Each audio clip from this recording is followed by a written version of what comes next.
Good evening and welcome to this ordinary meeting of the Property and Personnel Committee.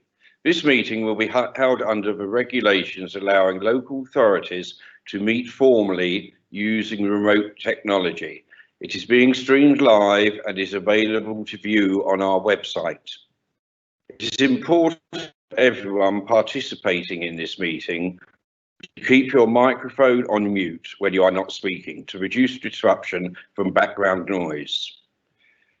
Most decisions will be made by the general assent of those present. However, if a vote is required, each councillor's name will be read out by me or the town clerk, and you will be asked to state whether you are for, against, or abstain.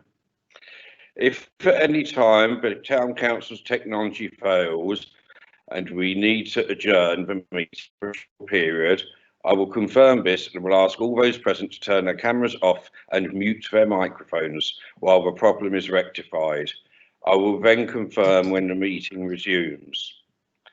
We can only monitor our technology and cannot halt the meeting if a member of the press or public experience technology issues. I will now ask the town clerk to carry out a roll call of all councillors and ask you to confirm that you are present. Thank you. Over to you, Peter. Thank you, Chair. Councillor Baker? No. Councillor Chase? Present. Councillor Price? Present. Councillor Rhodes? Present. Councillor Tandy? Present. And Councillor Turner? Present.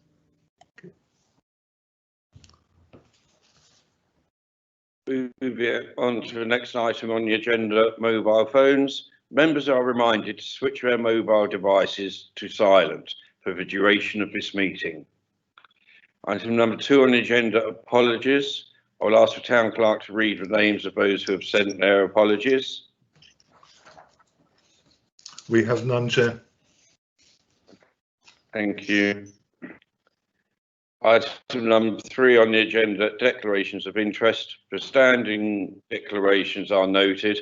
Members and officers are reminded to make any other declarations if they become apparent at the appropriate time during the meeting. Are there any further declarations? I'll take that as a no. Item number 4 on the agenda, minutes. The minutes of a meeting held on the 7th of September 2020 have been circulated and can be found on pages 4 to 8. Can I ask if everyone is happy that they may be approved? Arrangements will be made to sign these formally when circumstances allow, and this will be recorded in the minutes. Agreed. Thank you. Agreed. Thank you very much. Item number 5, Chair's report and urgent items. I will ask the town clerk to advise if there are any urgent items. Over to you, Peter. Thank you, Chair. There are just 2 things that are for information, really, Chair. The first relates to Councillor Tandy's attendance at the meeting. We identified earlier that the Labour group were not represented on the committee and felt it important that we got some degree of proportionality. So through an urgent action by me in consultation with the current chair as mayor of the council, that has been adjusted and Councillor Tandy is in attendance. The other one is just to inform members of some expenditure that we had to incur following the declaration that the shutter at the amenity team unit was basically badly broken and needed replacing. We've wired some money around, but obviously it needed to be done basically on health and safety reasons and also to protect the building. And that cost just under £3,000, and that's been done. But just to inform members, Chair. Thank you. Item number 6 on our agenda, public forum. In accordance with the remote meetings protocol, which has been introduced by the Town Council, any members of the public wishing to address the council or any of its committees during remote meetings should have emailed their submission to us one clear day before the meeting. I'll ask the town clerk to confirm if there are. There are none, Chair. Marvellous. Item number 7 on the agenda, officers' reports. 7.1, absence monitoring report, pages 9 and 10.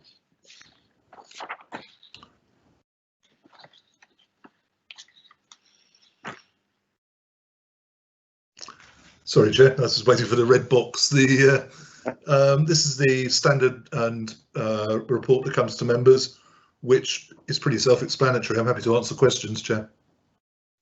Thank you. I'll just give everyone a minute to see if they have any questions.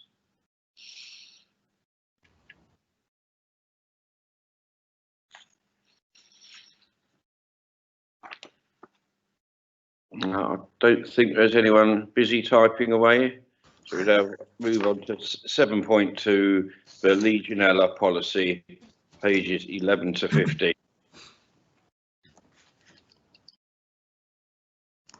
Thank you, Chair.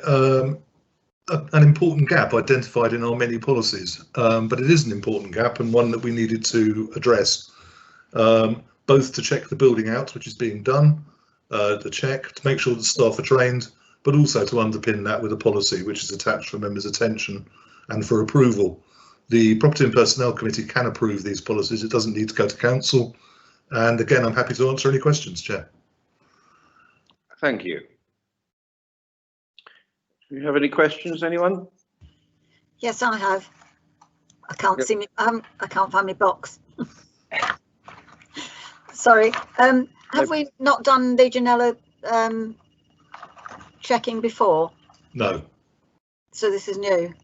Yeah. That's very. It's because I used to work for the Caravan Club, and right from 2012 we were having to do Legionella every year. So I'm surprised it's taken so long for the council to catch up. But I'm glad to see that it's being done now anyway. Thank you. Thank you. Anyone else got any questions or comments? I'll happily take that as a no and move on to 7.3 on the agenda, museum staffing, pages 16 to 20. I'll hand over to the town clerk. Thank you, Chair. Members will recall last year that the museum had a major piece of review work undertaken on it, mainly about the collections documentation, and and it came up with many recommendations which we're still taking through. One of the recommendations was that towards the end of the collection documentation project, we should review our staffing to make sure that we were well set up for the future, rather than the present. And so that piece of work has been done. It obviously wasn't the biggest piece of work in the world in one sense, because there's a very limited amount of staff there at the moment, but and they have been fairly flexible, in how they've delivered work, and if ever any time flexibility was needed or was shown, it was probably during the last sort of 9 months or so. But the key element that came out of it was that it was to underpin the curator's role with what is being called in this a museum officer. The reason for that is brought together two elements of that post which have been job shared, which had separate roles. By bringing the two together, it means that the two posts are flexible and can cover each other and support the curator properly, and that gives the flexibility that's been identified for the future. This report went to the Community Resources Committee last Thursday, who recommended it to you for approval. Happy to answer any questions, Chair. Yep. Any questions, councillors?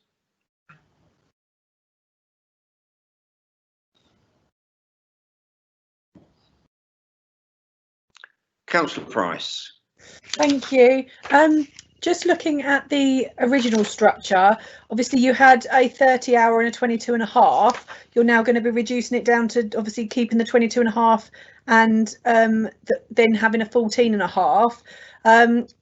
Is that you're reducing someone's hours, or would you just employ somebody for the 14.5? In a way, yes and no is the straight answer to that. It is going to reduce someone's hours, but it's because it's the end of the collection documentation project. So that person actually has two jobs at the moment. One of them is so the part that's the collection documentation project element finishes at the end of March, so that brings it back to the 37. Okay, so she was doing, or he was doing, more hours for the collection documentation, on the understanding that after that had been finished, then it would go back down to the original hours. Okay, that's fine. Exactly. I just need to check. No, exactly. Thank you. Thank you, Councillor Price. Anyone else got any questions?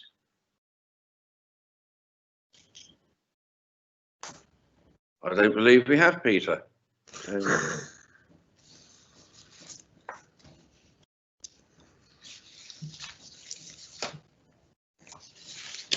So there is a recommendation, Chair. Yes, so you want the approval on this now? Mm-hmm. Yeah, is everyone in agreement, please? Yeah. Agreed.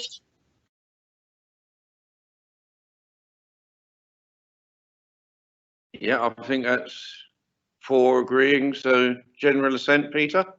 I agree with you, Chair. Thank you.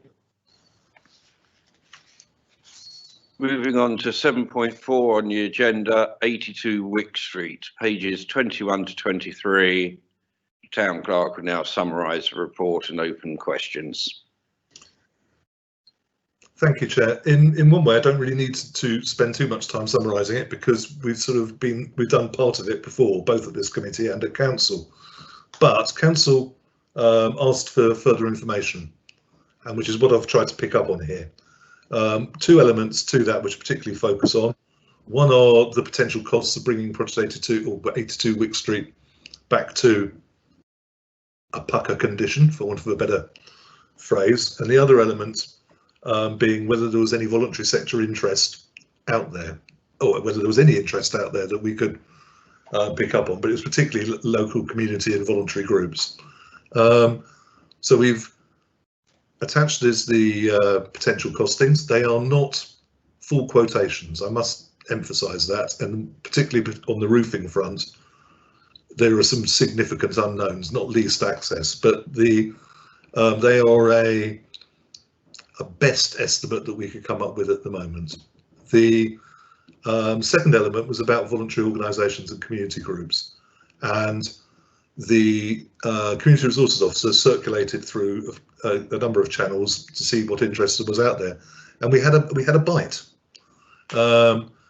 Which is what a voluntary organisation, but they are really only looking for somewhere to store things, is the feedback that we've had.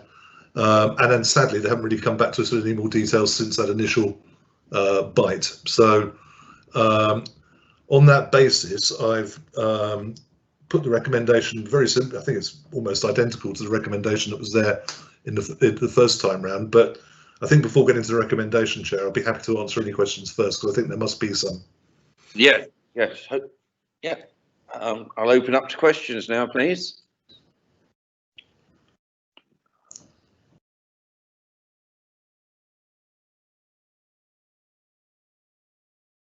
Councillor Tandy.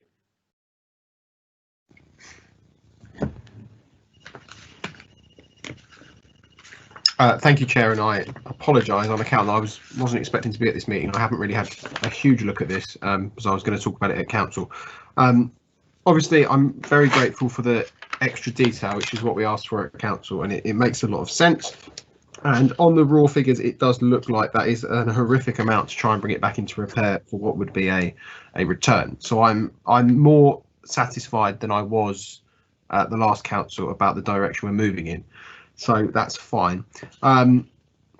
Just to clarify, because I think this might have been one of the confusions at last council, is the process. If we are going to sell this, the process that we go through, because at 3.2 at the bottom of 21, as the town clerk referenced, one organisation has contacted us, but it's not been followed through. Then it says, in any event, to sell the building, the council would still need to declare it surplus to requirements and obtain a valuation from the district valuer.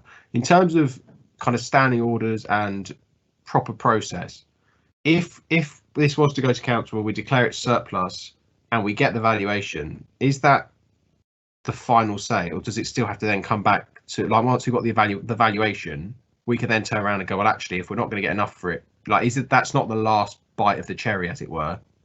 Like, if the valuation is bad, we can, by declaring it surplus, we're not committing to selling it. I think there's about 3 questions in there, which are which is so taking the first one, if normally when if you declare it surplus to requirements, I think there's a sub clause at the end of this. So normally, if you were to declare it surplus to requirements, you'd get a valuation, and as long as that valuation was met by whatever process you went through, you'd sell it. However, I think that the last part of your question, Councillor Tandy, says if we got in a valuation that was pitifully low, which to date we've assumed there's a valuation of approximately 100,000 on there. It's a slightly old valuation, but property prices have fluctuated up and down, and it has deteriorated. So, if we were to get a significantly out of kilter valuation, I think that I would need to bring it back to council, and certainly council could ask that. Thank you. And then, if I may, Chair, just this is purely not really related. Well, it is related because it's based on 4.1, the costs in 2020, 2021. Mm-hmm. So I'm right in saying there is no one currently using that building at all. Is that correct? That's correct. Then I just putting it out there that a £1,300 for gas for a building that's not being used seems extortionate. So I mean, I will just reference that as someone who also runs a centre, we're not paying gas and we're using the building that much. Like we do check that we're not being, for better words, overcharged on a rolling contract and things, aren't we? We do look to switch, because £1,300 for a building that's not being used, I can't really see what gas we are using if no one's in there. It's a very fair point, and I can't break it down sitting here at this meeting, but I will pick that up before we go to council if that's what Emma's wish. And it does seem a lot to me just sitting here. I think it's a fair point. That's all from me. Thank you, Chair. Thank you, Councillor Tandy. Now move on to Councillor Turner.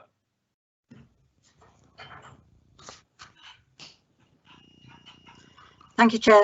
I agree with Councillor Tandy there.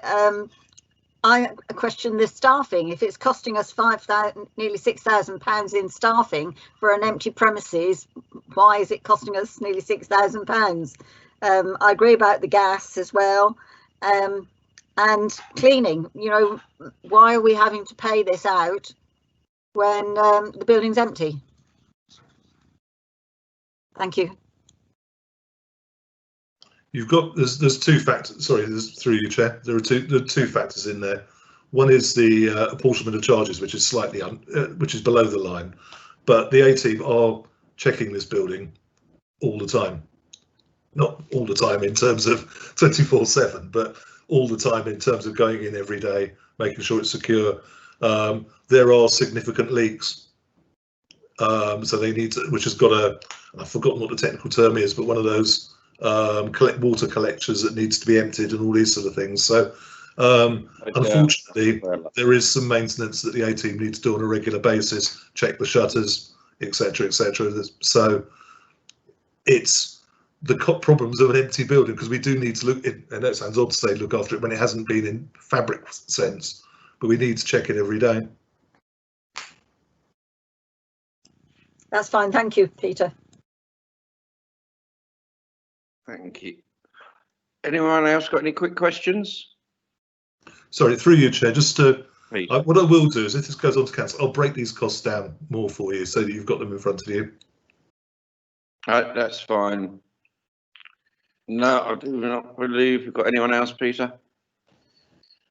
So we move forward to a recommendation. Sorry, can I intercede there? Of course. If you're going to be coming back to us, Peter, can we get a proper valuation so that when we next meet, we've got both the valuation and the exact valuation, as well as the breakdown of costs, so that we've got a clearer picture when we make a decision? It's slightly, you need to do one before the other. So we need to declare it surplus and get a proper valuation on it. To do that, I've just, because some very good questions have been raised about that breakdown of costs. It needs to go to, you're not deciding that tonight, sorry, it's a recommendation to council. So I will incorporate those costs in the report that goes to council, the breakdown, the further explanation of them. For instance, on the gas, I will challenge that. And for instance, just to break down where the money comes from staff being involved in an empty building. So I will include that, which will then go to a recommendation to council, will be packaged with a recommendation from this committee to council. And if it's as the recommendation that I've put to you, then that will, at that point, bring about the valuation from the district valuer. Thank you, Peter. I mean, what I should say through you, Chair, is that you aren't duty bound to sell at the price of the duty valuer, the district valuer comes up at. What you need to do at that point, should it ever come up, is justify at a full council meeting why it is that you're not doing that because it's public funds. So if it was say 100,000 and you wanted to sell it for 50,000 to a local organisation, you just have to explain why that £50,000 is being, in effect, quotes, given away. I don't mean given away, but that's so you do have that freedom at a later date. And indeed, there may be reasons for, if you could get a quick sale on it, you might take a lower price, in much as you might do in the housing market or anything else. But there'd be choices that council would need to make, and you'd need to have a clear and balanced reason as to why you were doing that. Thank you, Peter. Do we have a general assent with the recommendation then? Agreed. Yeah, agreed. Yeah, agreed. Yeah. Agreed. Yep. Yep. Thank you, Peter. Moving on to 7.5, community centres. We have an all update from the town clerk. It's only brief, Chair, but this will come back to members in the future, potentially at this committee or at council. We have some potential cost issues which the subcommittee has met to address. I'm not going to go into them here because they may be addressed and resolved, but a piece of work is ongoing and members just need to be aware of that, just in case they hear about it. It will come back fairly soon to council. It's just to say that there is access. This is about the Keystone, sorry, I should say, rather than North Atlanton, about the Keystone Centre. So in due course, we will be reporting back, but the subcommittee of council has met and will report back to them in due course. Thank you. Moving on to item 8 on the agenda, finance, and 8.1 we have the finance report, pages 24 to 26. Hand over to the town clerk to summarise report and open to questions. Thank you, Chair. This is the standard rolling periodic report for the committee's finances. I don't think there's anything there that should come out to surprise you, but this means when I say I'm happy to answer questions, you're going to surprise me.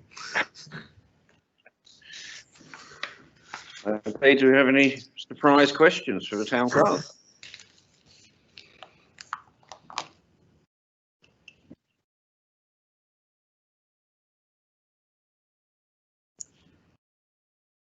I will leave it for an extra minute, as Councillor Tandy, we were aware he didn't have time to fully digest it.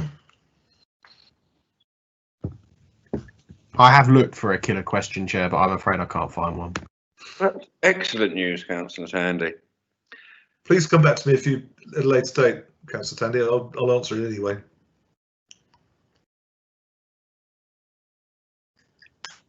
Okay, well, we're happy on that one. So we move to 8.2, Property and Personnel Committee draft budgets 2021 to 22, 22 to 23 and 23 to 24, pages 27 to 39. Town clerk will summarise the report and open to questions. Thank you, Chair. This is the third of the committee budgets that's going through. All of them have been prepared on the basis of officers at an early stage identifying potential changes to costs that we know about, identifying council priorities, and putting those into a base budget. At that point, we've then discussed those with the mayor, with the committee chairs, with the group leaders, and these budgets have then come forward in that way.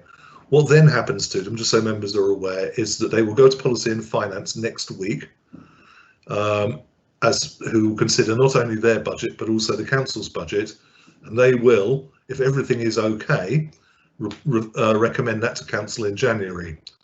If it isn't, they will refer it back to the relevant committees, who will meet again in January. That hasn't happened in my time here, but that doesn't mean there's not a first time. So that's the process. The budget sort of set out is fairly clearly. What it does is give you a potential budget for next year, but also gives you a grasp of the potential rollout over the following 2 years. I'm not going to go through this line by line, but there are 2 or 3 things I'd just like to flag up, if that's okay with you, Chair. Please do. The first is about salaries. We, as a council, were caught out this year by the fact that the salary award was more than we budgeted for, which was a surprise, and for staff it was a pleasant surprise. But but the government, obviously with the national situation, have indicated that the public sector will be getting no pay increases. Well, nearly all of the public sector will be getting no pay increases in 21-22, but that the lowest paid, those under 24,000, will be getting a £250 payment. Because of that, and there are still some people who haven't been here very long and get annual increments, we've proposed putting 1% into the budget for salaries, which just about covers what I've just been talking about. The second one that I mentioned is the loss of income, which has been covered elsewhere, and I know members are aware of it, but I need to flag up the loss of income from the Manor House, from weddings, from room hires, etc. That is an important factor in the overall budget for the council, which this year members will recall has been largely counterbalanced by the lack of events. So one has largely saved our bacon. The third one I just mentioned, Chair, is it's set out in paragraphs. Trying to find a paragraph number. 315.5. The fourth bullet point. Members will hopefully recall that at council we created a 6-month fixed post for the 3 apprentices. What I've identified is the fact that that's great. That's really, really good. But there is one potential issue that we could resolve and make life smoother for the council, and that is the fact that the events apprentice leaving in the middle of the summer, and the fact that we have got significant communication workload, means that bringing in those 2 posts then would be not perfect. It's not a problem. We could do it, but we could do it better if we hung on to one of those posts in the communications team. The cost is minimal, as set out in the paper, but the idea behind this is that we allow the 3 apprentices to apply for a continued job. So one of those posts would focus on principally on communications, but also as a backup on events, if the events apprentice left at that point. So that post would continue until that person left, or the council reorganised itself, but it's more likely as a young person that the person would have left. But it just gives a little bit more flexibility in there. It's not a deal breaker in terms of the budget or anything else. It's purely about can we smooth out the service that we've got and be as efficient and effective as we can. The other factor just mentioned in the report is the fact that if we haven't got events next summer, the events apprentice won't continue at the end of 6 months. That's more, we've covered that already at council, but I just mentioned that as an aside. So other than that, Chair, I'm happy to answer any questions. Okay, thank you, Peter. Do we have any questions?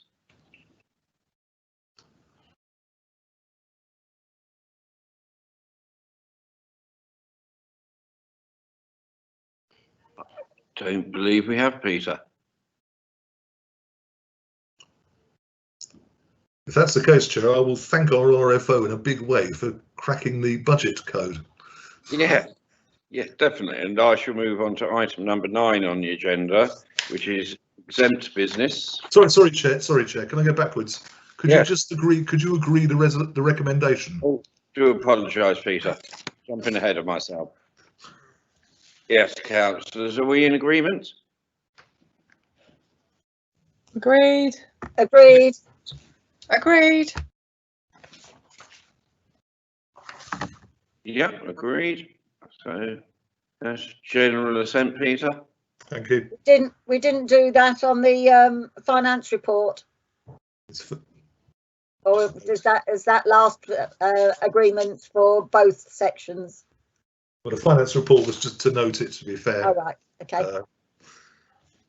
Although you had me worried, Councillor Turner, that I'd missed a recommendation. I like to get you worried every now and then, Peter. In that case, we shall move on to item number 9, which is exempt business. And there is none. So I shall bring this meeting to a close at 19:02. Thank you very much indeed for all attending, and thank you for your input. And thank you, Councillor Tandy, for agreeing to come along at short notice. Your presence tonight was much appreciated. Thank you all, and thank you to all the backroom staff.